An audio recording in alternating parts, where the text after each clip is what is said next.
Assalamualaikum dan salam sejahtera murid-murid. Apa khabar semua? Cikgu berharap anda semua dalam keadaan sihat sejahtera.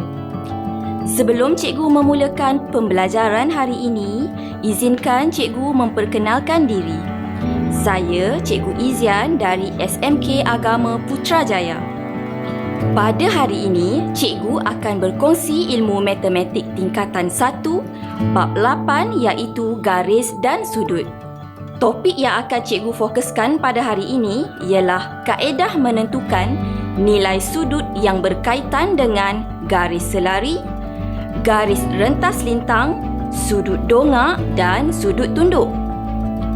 Cikgu berharap agar murid-murid boleh bersedia dengan alat tulis, buku catatan, buku teks matematik tingkatan 1 dan kalkulator bagi memudahkan sesi pembelajaran pada hari ini.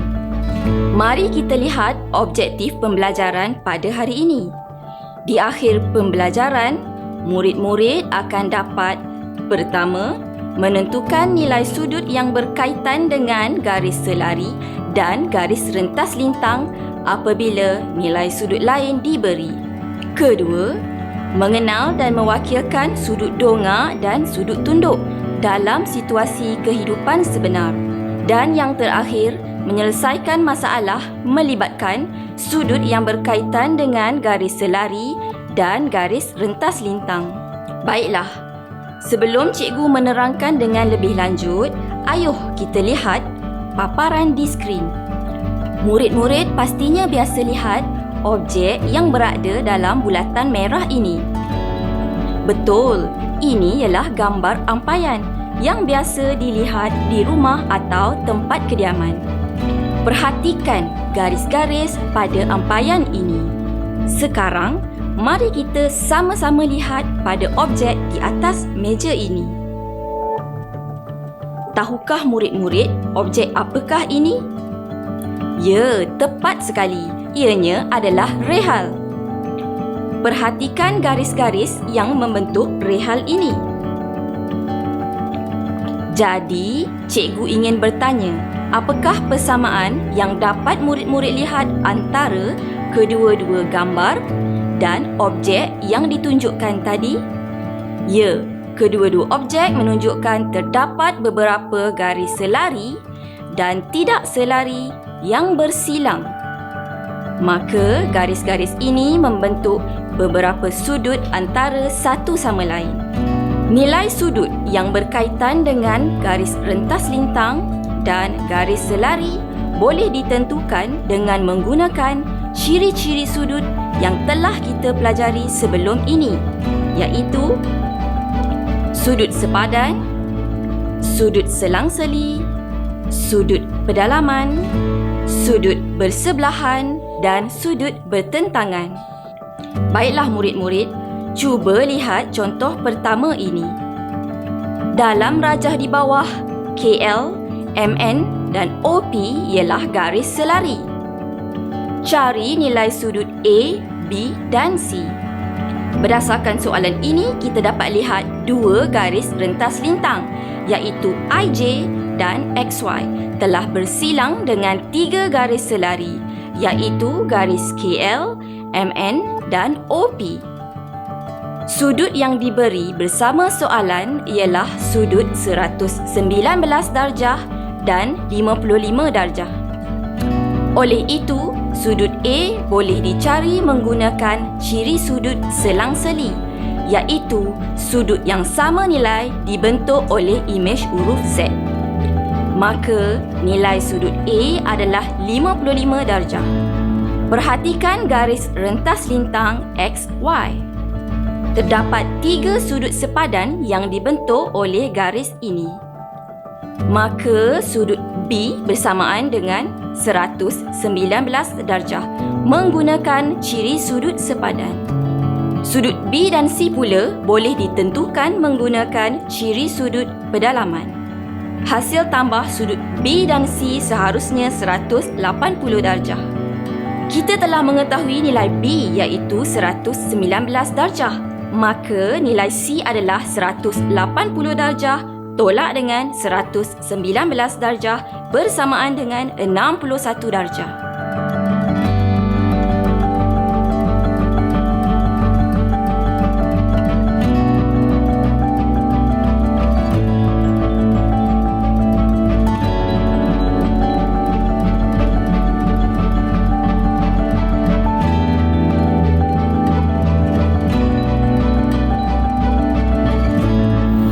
Seterusnya, kita lihat contoh kedua, suatu contoh situasi dalam kehidupan seharian.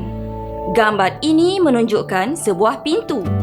Terdapat dua garis selari, iaitu garis PQ dan RS, serta dua garis rentas lintang AB dan CD pada pintu ini. Murid-murid perlu mencari nilai sudut A, B, C dan D, di mana sudut yang diberi bersama soalan ialah 111 darjah dan 76 darjah. Cuba murid-murid perhatikan apakah perkaitan antara sudut yang diberi dengan sudut yang ingin dicari. Ya, tepat sekali. Nilai sudut A boleh dicari menggunakan ciri sudut sepadan. Oleh itu, A bersamaan 76 darjah. Bagaimana pula dengan sudut D?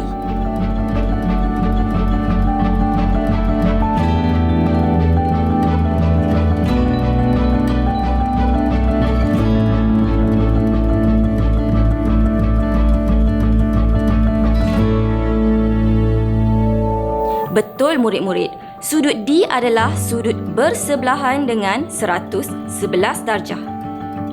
Oleh itu, nilai sudut D adalah 180 darjah tolak dengan 111 darjah bersamaan dengan 69 darjah.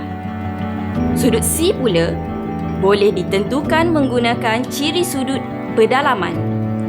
Oleh itu, nilai sudut C ialah 180 darjah tolak 111 darjah bersamaan dengan 69 darjah.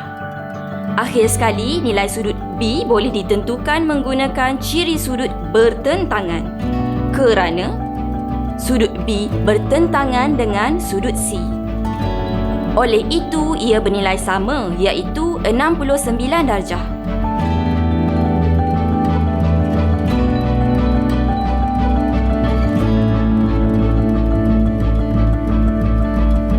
Kita teruskan dengan contoh ketiga.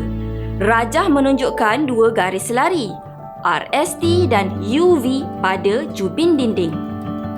Selain itu, terdapat dua garis rentas lintang, US dan UT pada kedua-dua garis selari tersebut. Diberi, nilai sudut SUT ialah 26 darjah dan TUV ialah 41 darjah. Nilai sudut M boleh ditentukan menggunakan ciri sudut selang-seli. Maka nilai sudut STU adalah sama dengan nilai sudut TUV, iaitu 41 darjah. Oleh itu, M ialah 41 darjah. Bolehkah murid-murid cari nilai sudut K menggunakan kaedah yang sama? Tepat sekali. Dengan menggunakan ciri sudut selang-seli, nilai sudut K bersamaan dengan nilai sudut SUV, iaitu 26 darjah tambah 41 darjah. Oleh itu, nilai sudut K adalah 67 darjah.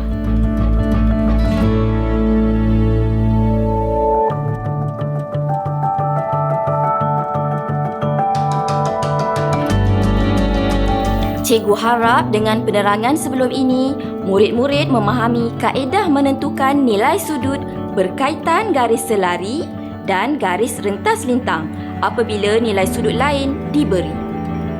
Mari kita mengenal sudut dongak dan sudut tunduk pula. Perhatikan situasi ini. Seseorang sedang melihat suatu objek pada aras yang lebih tinggi. Arah penglihatan dilukis ke atas dan menuju ke arah objek. Garis yang mengufuk dengan mata pemerhati dinamakan sebagai garis mengufuk. Sudut di antara arah penglihatan dengan garis mengufuk dinamakan sebagai sudut dongak.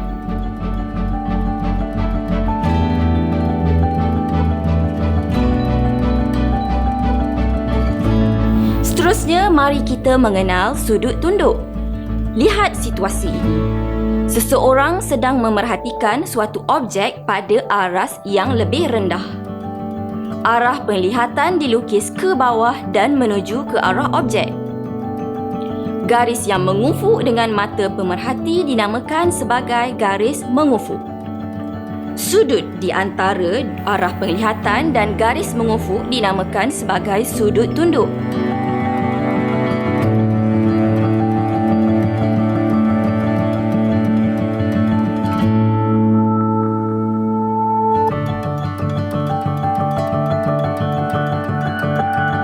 Murid-murid harus sentiasa ingat bahawa sudut dongak dan sudut tunduk ini adalah sentiasa sudut tirus. Ini bermaksud nilainya tidak akan melebihi 90 darjah. Jom kita lihat contoh pertama. Rajah menunjukkan kedudukan Hana sedang melihat papan tanda bilik guru. Lukis dan labelkan sudut dongak papan tanda dari Hana. Murid-murid semua, soalan meminta untuk melukis dan melabel sudut dongak. Langkah pertama adalah mengenal pasti kedudukan pemerhati. Dalam kes ini ialah Hana, kerana garis mengufuk perlu dilukis selari dengan pemerhati. Murid-murid perlu sentiasa ingat untuk mencari perkataan dari dalam soalan, kerana perkataan dari itu adalah kunci untuk melukis garis mengufuk. Langkah kedua, lukis garisan arah penglihatan ke arah papan tanda.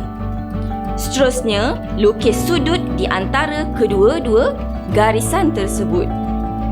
Langkah terakhir ialah labelkan sudut tersebut.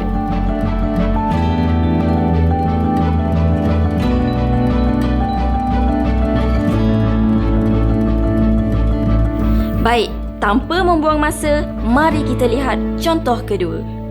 Rajah menunjukkan kedudukan Hana sedang melihat telefon bimbit. Lukis dan labelkan sudut dongak Hana dari telefon bimbit. Murid-murid semua, soalan meminta untuk melukis dan melabel sudut dongak. Langkah pertama adalah melukis garis mengufuk. Untuk melukis garisan ini, murid-murid perlu melihat perkataan dari di dalam soalan. Berdasarkan soalan, sudut dongak yang perlu dilukis adalah dari telefon bimbit. Oleh itu, garis lurus mengufuk perlu dilukis pada telefon bimbit. Langkah kedua, lukis garis arah penglihatan dari telefon bimbit ke mata Hana. Seterusnya, lukis sudut di antara kedua-dua garisan tersebut. Akhir sekali, labelkan sudut tersebut sebagai sudut dongak.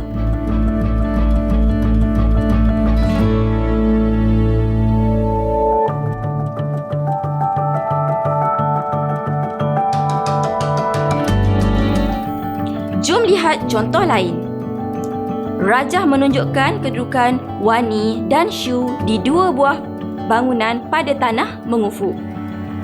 Lukis dan labelkan A sudut I yang mewakili sudut dongak Wani dari Shu, dan sudut J yang mewakili sudut tunduk Shu dari Wani. Untuk menjawab soalan A, langkah pertama adalah lukis garis mengufuk pada Shu. Langkah kedua pula adalah lukis garis arah penglihatan Shu kepada Wani. Akhir sekali, labelkan sudut di antara dua garis ini sebagai I. Untuk menjawab soalan B pula, langkah pertama adalah lukis garis mengufuk pada Wani. Langkah kedua adalah lukis garis arah penglihatan Wani kepada Shu. Akhir sekali, labelkan sudut di antara dua garis ini sebagai J.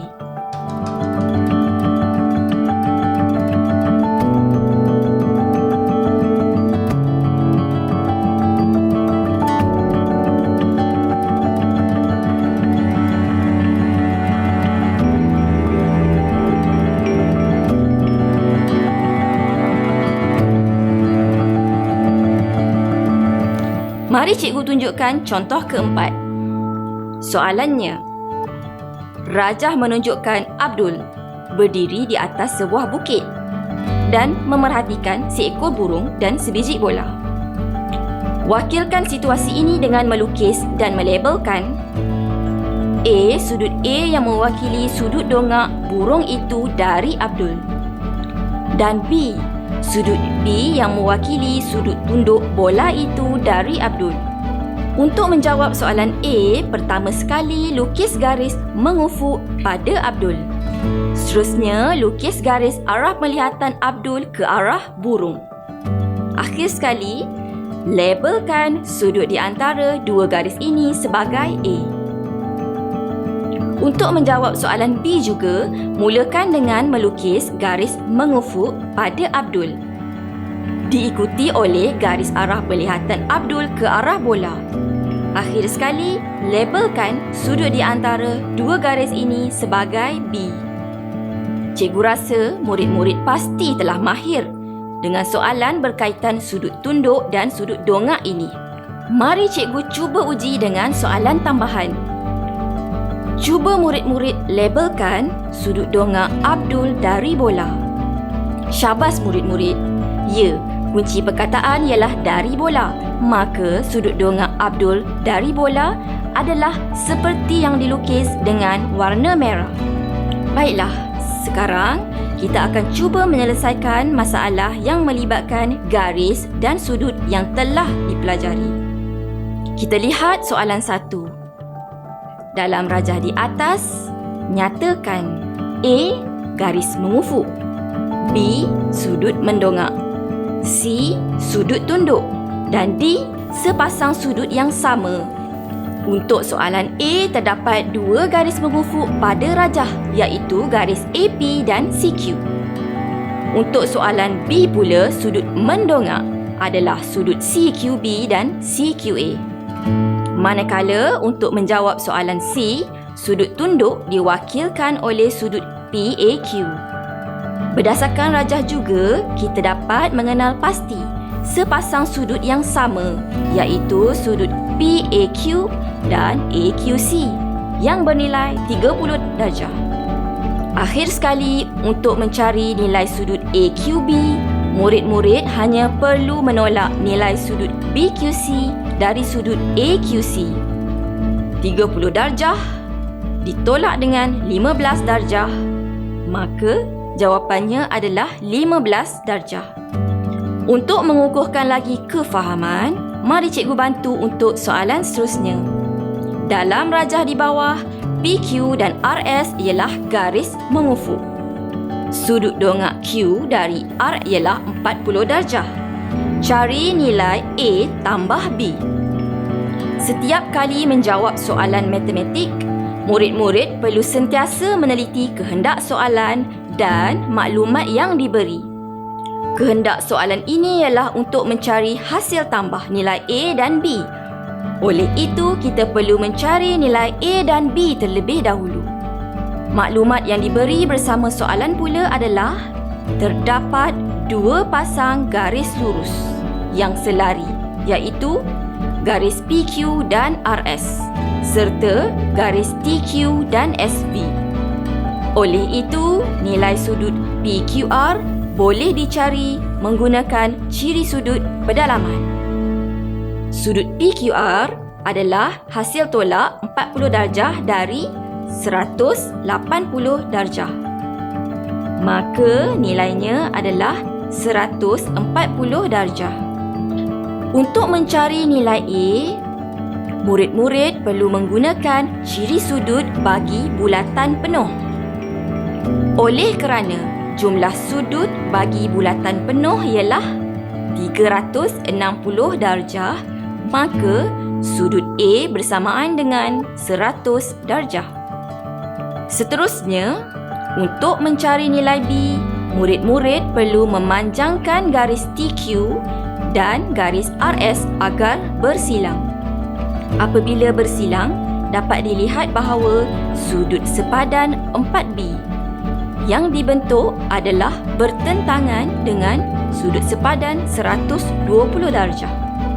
Maka persamaan linear dengan satu pemboleh ubah dapat dibentuk, iaitu 4B bersamaan dengan 120 darjah, menghasilkan B 30 darjah. Akhir sekali, jawapan bagi hasil tambah A dan B adalah 130 darjah.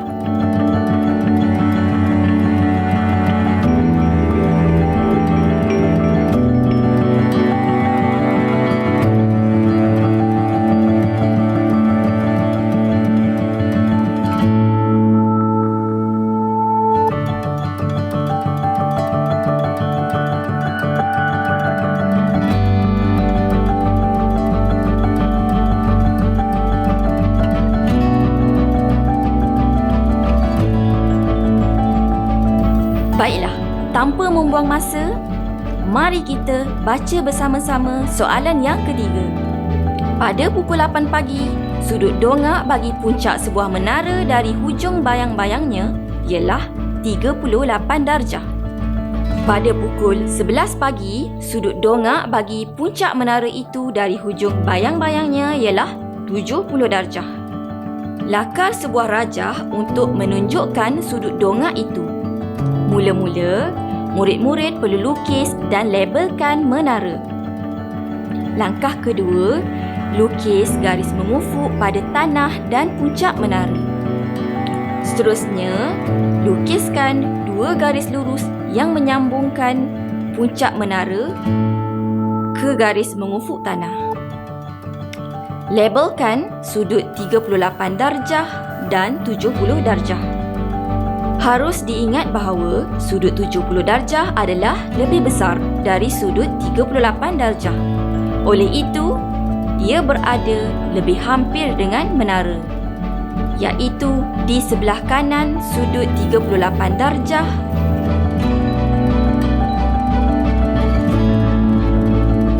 Kita lihat contoh soalan yang berikutnya. Berdasarkan rajah, kita dapati RS dan FGH adalah 2 tiang yang menegak di atas satah mengufuk.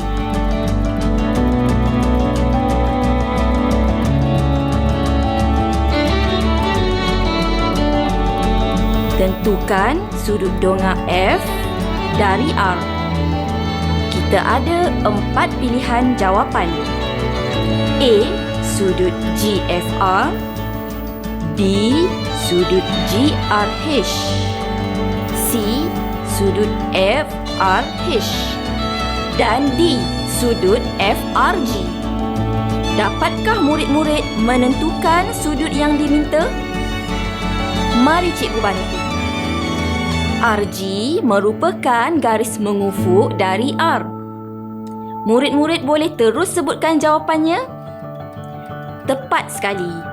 D ialah jawapannya, iaitu sudut FRG.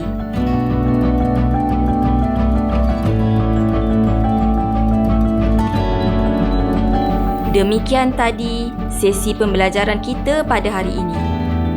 Mari cikgu simpulkan apa yang kita telah pelajari.